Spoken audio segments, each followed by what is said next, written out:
G'day and welcome to episode 47 of Trent365. Today's Tuesday, the 16th of January. I want to talk today about getting professional with your LinkedIn profiles. And let me put it in context. I've been asked a bit recently if I have any ebooks because people say that it's much easier for them to share an ebook with this content rather than an article or a post on LinkedIn, which made sense. So I went ahead and created an ebook and I'm ready to send it out. And I turned to the place where I have the most active and engaged and relevant network for this particular ebook, which for me, of course, is LinkedIn. Now, I have over 3,500 contacts, so it's just not practical to send out individual emails to each of those people. So I download my contacts and pull them into a mailing list through MailChimp. And when that email goes out with the free ebook attached to it, I want it to look professional. But as I start running through my mailing list, I realize there's a whole bunch of inconsistencies in the way people have created their profiles.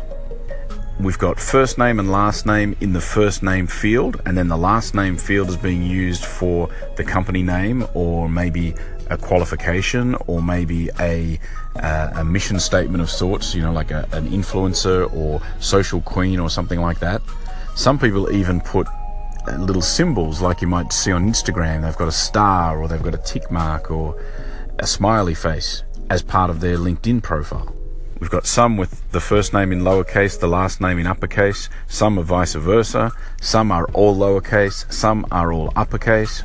Some have created what's essentially a company profile as a personal profile. So you've got the company name split over the first name and last name fields.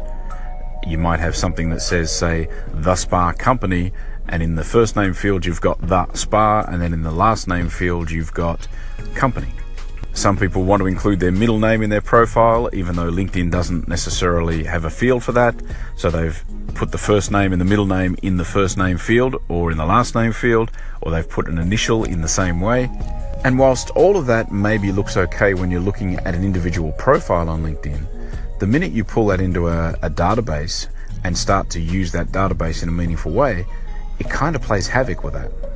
It has literally taken me hours and hours, the better part of the weekend, to try and get this database in some reasonable form.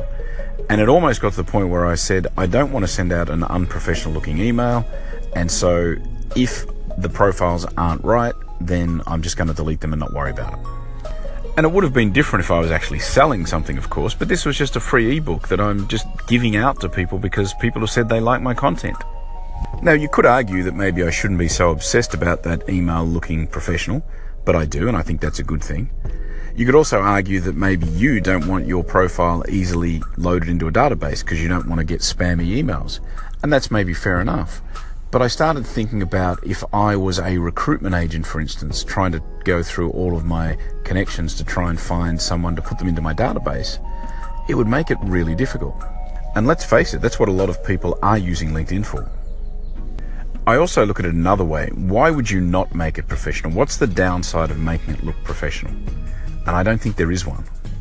So if there's one social network where it makes sense for you to have a professional looking profile, I think it probably is LinkedIn. So do yourself a favor and maybe do me a favor for the next time I create a mailing list.